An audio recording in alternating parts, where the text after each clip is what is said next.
ka pa at marami ka pang kailangang malaman at intindihin sa mundo. Yan ang totoo. Nagkakamali ka kung akala mo na ang buhay ay isang mumunting paraiso lamang.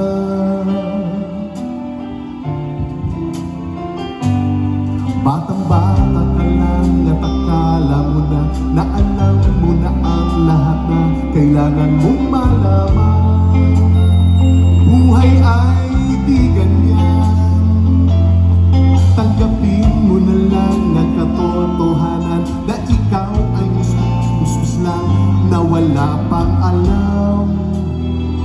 Makinig ka na lang, makinig ka na lang.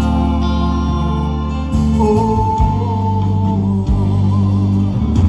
ganyan talaga ang buhay. Lagi kang nasasabihan pagkat ikaw ay bata at wala pang nalalaman. Makinig ka sa aking payo pagkat musmus ka lamang at malaman ng maaga ang wasto sa